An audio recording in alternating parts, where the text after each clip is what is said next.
안녕하세요. 토요미 스토리 디바메이입니다. 오늘 스토리는 아주 거짓말 천국이에요.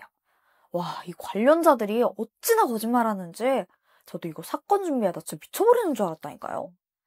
진짜 아주 이 죄지은 것도 모자라서 입만 열면 거짓말이야. 오늘은 인트로 길게 안 할게요. 빨리빨리 시작합니다. 2009년 1월 24일. 이날은 학교를 가지 않는 토요일이었어. 스페인 세비야에 살던 18살 마르타는 집에서 같이 가족들이랑 청소도 하고 또 수다도 떨면서 평범한 일상을 보내고 있었지. 마르타는 특히 엄마랑 친했거든. 그래서 엄마 옆에 딱 붙어가지고 이따 저녁에 친구들하고 뭐하고 놀 건지 막 제잘제잘 떠들고 있었어. 근데 이때 띵동 예상치 못한 한 사람이 방문하게 돼. 바로 전 남자친구인 미겔 델가도였는데 일단 둘 사이에 대해서 좀 더 알아보자면 미겔이랑 마르타는 한 달 정도 사귀었어. 엄청 짧게 사귀었지. 왜 그랬냐면 사귀는 내내 그 남자친구의 집착이랑 질투가 너무 심한 거야. 참다 못한 마르타가 헤어지자고 한 거고. 근데 이날 집에 이 전남친이 찾아온 거지. 그래서 마르타는 요 앞에서 좀만 대화하고 오겠다 하고 나갔어. 엄마도 집 앞이니까 그냥 그러려니 했고. 보니까 둘이서 집 앞에서 뭐라 얘기를 하다가 잠깐 어디를 가는 것 같아. 근데 이때까지만 해도 크게 걱정할 만한 상황은 아니었어. 근데 마르타가 밤 9시가 되도록 집에 오질 않는 거야. 연락도 없고. 평소 딸이 늦거나 무슨 일이 있으면 꼬박꼬박 연락했었거든. 근데 몇 번을 전화를 해도 아예 연락이 안 돼. 결국 엄마는 마르타의 친구들한테까지 전화를 걸어서 우리 딸 거기 있니? 우리 딸 거기 갔니? 하고서 딸의 행방을 찾았어. 근데 친구 중 한 명이 아까 미겔이랑 오토바이 타고 가던데? 둘이 있는 걸 봤대. 사실 엄마도 미겔을 염두에 두고 있었던 터라 아까부터 전화를 하긴 했어. 근데 이상하게 전혀 연락이 안 되더라고. 그래서 이번엔 미겔의 친구 사무엘한테 연락을 했는데 그 둘이 같이 있는 거 봤는데요. 한 12시쯤 헤어지던데? 응? 좀 이상했어. 이게 말이 안 되는 게 지금 통화하는 이 시간이 12시가 안 됐거든? 근데 12시쯤 헤어지는 걸 봤다고? 뭐라는 거야, 진짜. 이 사무엘의 거짓말을 눈치챈 마르타의 부모님은 순간 불길한 예감이 들었어. 그래서 계속해서 미겔한테 전화를 하는데 도무지 답이 없는 거야. 이때 마르타의 단짝 알레한드라도 실종 소식을 듣자마자 전남친 미겔의 친구 사무엘이랑 엘쿠코한테 전화를 했어. 근데 둘 다 자기도 미겔이랑 연락이 안 된대. 사실 이 세 명이 완전 꼭 붙어 다니거든? 근데 왜 자꾸 다들 모른다고만 할까? 알레한드라는 이게 이상하다고는 생각했지만 모른다는데 어떡해. 그러던 중 드디어 엄마가 미겔이랑 통화가 돼. 얘 마르타 어디 있니? 미겔이 말하길 자기는 9시쯤 마르타를 그 집 앞 가게에다가 데려다주고 헤어졌다는 거야. 이거 솔직히 거짓말 같았거든. 근데 자기는 모른다고 딱 잡았다니까 당시엔 어쩔 수가 없었어. 새벽 2시. 안 되겠다 싶었는지 가족들은 결국 실종 신고를 접수하게 돼. 근데 또 답답한 상황이 벌어졌어. 아니 경찰이 마치 마르타의 실종을 별거 아닌 것처럼 여기더라고. 일단 이거 가출인 것 같으니까 좀만 더 기다려봐요. 이러면서 제대로 된 수사를 시작하질 않는 거야. 애타는 건 가족들 뿐이지 뭐. 그래서 다시 온 동네를 막 샅샅이 뒤졌어. 그나마 가족들을 도와준 건 마르타의 친구들이었고. 그때 친구 알레한드라는 계속 그 미겔이 수상했거든. 그래서 자기 엄마한테 걔네 집 근처를 좀 수색해보자고 해. 그래서 집 근처에 가봤더니 그 오토바이가 세워져 있더라고. 그래서 바로 문 두들겼지. 안에는 미겔도 있었고 또 이복형 프란시스까지 다 집에 있었어. 혹시 마르타 봤어? 지금 실종 상태야. 이렇게 물어보면서 슬쩍 이렇게 집안을 둘러보는데 별다른 특이점이 보이질 않아. 그렇게 소득 없이 가려는 그 순간 갑자기 낯선 냄새가 느껴졌어. 강한 표백제 냄새가 코를 찌르는 거야. 이게 좀 수상한 거지. 그래서 여기를 빠져나오자마자 마르타 가족들한테 연락을 해. 그 아줌마, 이게 확실하진 않은데요. 미겔네 집에서 표백제 냄새가 엄청 났어요. 이걸 들은 마르타 가족들은 너무 불길하잖아. 또다시 경찰한테 미겔을 조사해달라고 신고했어. 근데 진짜 열받는 게 경찰은 아직도 그냥 마르타가 가출이라고 믿고 있던 거야. 그니까 뭐 미겔이고 뭐고 주말까지는 기다려보고 월요일부터 수사해보겠다 이러더라고. 근데 이때 한 이웃이 결정적인 증언 하나를 하게 돼. 새벽 한 2시 반쯤에 미겔이 휠체어에 엄청 큰 꾸러미를 싣고 쓰레기통으로 가는 걸 봤다는 거야. 설마 이거 아니겠지? 견디다 못한 가족들은 다음 날인 일요일 오후 1시에 3번째 경찰 신고를 하게 돼. 근데 꿈쩍도 안 해. 결국 경찰이 수사를 해주질 않으니까 너무 답답했던 가족들은 큰 결심을 하게 됐지. SNS에다가 저희 딸 좀 제발 찾아주세요. 마르타 실종 소식을 포스팅한 거야. 여기에 시민들의 반응은 즉각적이었어. 막 여론이 술렁거리니까 그제서야 경찰이 움직이더라고. 마르타 실종 신고가 들어간 지 무려 17시간이 지난 시점이었지. 우선 경찰들은 미겔의 집을 수색했거든. 근데 이게 범죄 흔적이 없더라고. 다만 이상한 건 집이 수상할 정도로 깨끗한 거야. 근데 깨끗하다고 체포할 순 없잖아. 이후로도 몇 주간 수사는 지속됐어. 근데 이게 용의자가 도저히 미겔밖에 없어. 마지막에 만난 사람도 미겔이고 그 휠체어 끌고 갔던 사람도 미겔이고. 이게 뭐 숨기고 있기는 한데 정작 증거가 없는 진짜 답답한 상황인 거지. 경찰들도 아주 작은 증거라도 찾아내려고 미겔을 계속 주시하게 돼. 그러던 중 당일 미겔이 입고 있던 자켓과 또 바지 그리고 그의 집에서 드디어 마르타의 혈흔을 찾아내.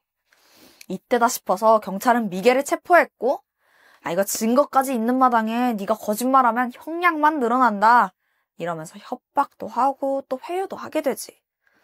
그러자 미겔은 모든 걸 포기한 듯 자기 범행을 자백하게 돼. 일단 증언을 좀 들어볼까? 그날 마르타랑 만난 미겔은 지가 새로운 여자친구가 생긴 걸 자랑했는데 그것 때문에 말다툼을 했다는 거야. 마르타가 막 야, 너 여자친구랑 헤어져 이랬다나 뭐래나. 근데 생각해봐. 애초에 마르타가 미겔 찬 거잖아. 근데 뭐하러 질투를 하겠냐고. 어쨌든 둘의 말다툼은 점점 격해졌대. 그러다가 미겔이 순간적으로 이성을 잃고 옆에 있던 잿더리로 그녀의 머리를 퍽 내리쳤어. 마르타는 그대로 쓰러져 버린 거야. 이때 당황한 미겔은 시신을 처리해야겠다고 생각했고 급히 친구인 사무엘에게 연락을 했지. 자, 이제부터 나올 상황들은 모두 미겔의 진술이야.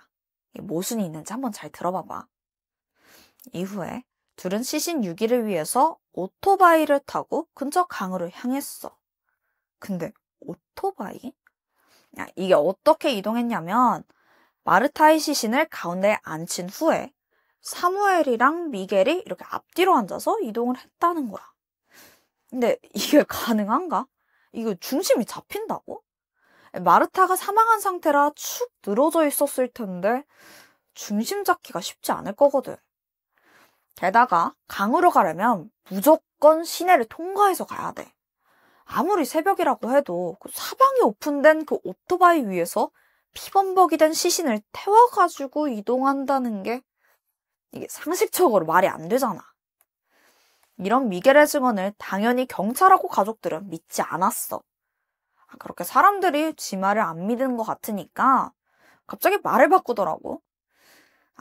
사실 오토바이가 아니라 차를 이용했다 이러면서 또 친구인 엘쿠코가 자기를 도왔다고 하는 거야. 결국 엘쿠코도 서둘러서 체포되는데 얘가 뜻밖의 증언을 하게 돼.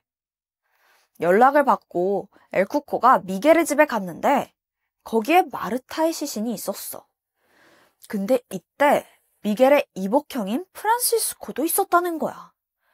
뭐야, 공범이 자꾸 늘어나. 엘쿠코의 증언에 따르면 이복형 프란시스코는 마르타의 시신을 담요로 감고 있었대.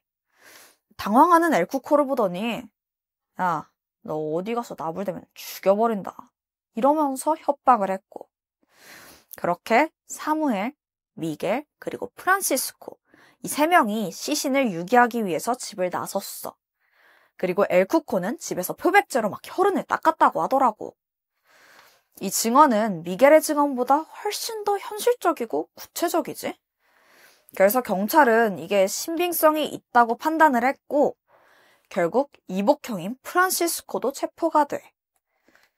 자, 이렇게 미겔이랑 공범들의 자백을 다 받은 거잖아.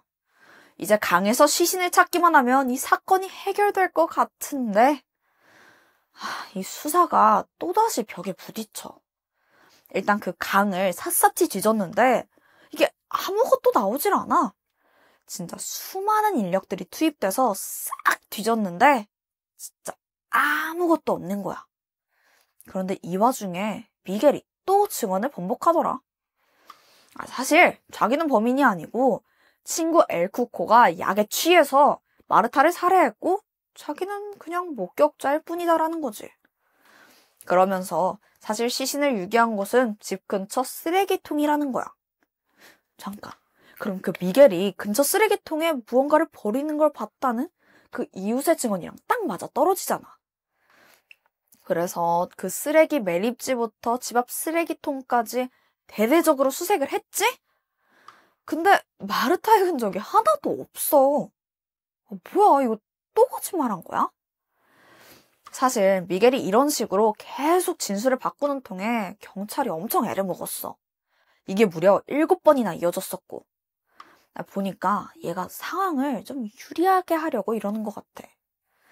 그렇게 재판대에선 미겔은 여전히 아리까리한 진술을 했지만 결국 유죄가 확정됐고 비록 마르타의 시신을 찾지는 못했지만 살인에 대해서 20년형을 선고받게 돼. 또 엘쿠코는 증거 은닉죄로 3년형을 선고받았고 반면 프란시스코랑 사무엘은 무죄로 풀려났어.